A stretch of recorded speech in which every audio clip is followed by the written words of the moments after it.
நம்ம சேனலை சப்ஸ்கிரைப் பண்ணாதவங்க சப்ஸ்கிரைப் பண்ணுங்கள், பக்கத்தில் இருக்க பெல் ஐக்கானையும் ப்ரெஸ் பண்ணுங்கள்.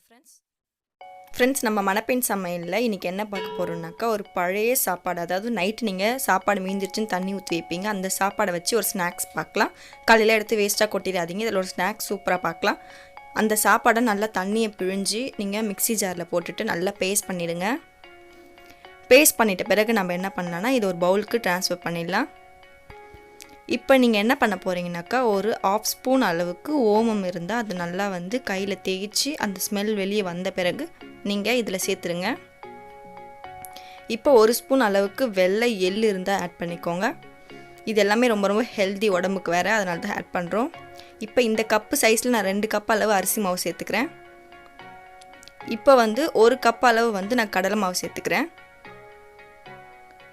ஃப்ரெண்ட்ஸ், இதுக்கப்புறமேட்டு நீங்கள் 1 ஸ்பூன் அளவுக்கு கார்ன்ஃப்ளவர் மாவு சேர்த்துக்கோங்க.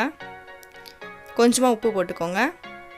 இப்போ காரத்துக்கு நம்ம பெப்பர் போட்டுக்கலாம், தூளாக போட்டுக்கோங்க, அப்போ தான் நல்லா ஹெல்தி. இப்போ இது எல்லாத்தையுமே நல்லா எண்ணெய் விட்டு பிசைங்க. ஏன்னா சாப்பாடில் தண்ணி இருக்கும், அந்த தண்ணி போதும் இதுக்கு. மீதி நீங்கள் எண்ணெய் போட்டு பிசைஞ்சிங்கன்னா கையில் ஒட்டாமல் வரும், அதுக்காக தான் நல்லா எண்ணெய் போட்டு பிசைங்க.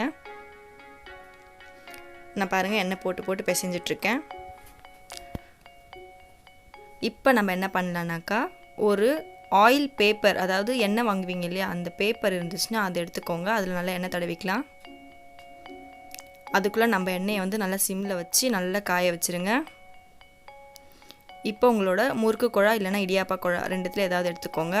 அதில் இந்த பிளேட், உங்களுக்கு எந்த பிளேட் வேணுமானாலும் அந்த பிளேட்டை நீங்கள் எடுத்துக்கலாம். நான் இந்த பிளேட் சூஸ் பண்ணுறேன். இதில் நம்ம மாவை போட்டேன், லாக் பண்ணுறேன். லாக் பண்ணிவிட்டு நான் அந்த ஷேப் கொண்டு வரேன். நீங்கள் டேரெக்டாக எண்ணெயில் போட்டுருந்தாலும் போடலாம், இல்லை சேஃப்டிக்காக இந்த மாதிரி நீங்கள் பண்ணலாம். பாருங்கள் ஃப்ரெண்ட்ஸ், நல்லா வருது நமக்கு மொருவலாக. இப்போ நம்ம இதை பொரிச்சாச்சு. எண்ணெய் பாருங்கள் அடங்கிடுச்சு, இப்போ பொரிஞ்சிடுச்சுன்னு அர்த்தம். இப்போ நம்ம மாற்றிடலாம். ஃப்ரெண்ட்ஸ், பார்த்தீங்களா, ஒரு வீட்டில் நம்ம நைட்டு தண்ணி ஊற்றி வேஸ்ட்டாக வைக்கிறோம் அந்த சாப்பாடை. அதை யூஸ்ஃபுல்லாக நீங்கள் மறுநாளுக்கு ஈவினிங் ஸ்நாக்ஸாக ஒரு ஸ்நாக்ஸ் ரெடி பண்ணிட்டீங்க. இதே மாதிரி கண்டிப்பாக வீட்டில் ட்ரை பண்ணி பாருங்கள். நல்லா டேஸ்டியாகவும் இருக்கும், ஹெல்த்தியாகவும் இருக்கும். ஃப்ரெண்ட்ஸ், நெக்ஸ்ட் வீடியோவில் நம்ம பார்க்கலாம். பாய் ஃப்ரெண்ட்ஸ், உடம்பு பத்திரமா பார்த்துக்கோங்க.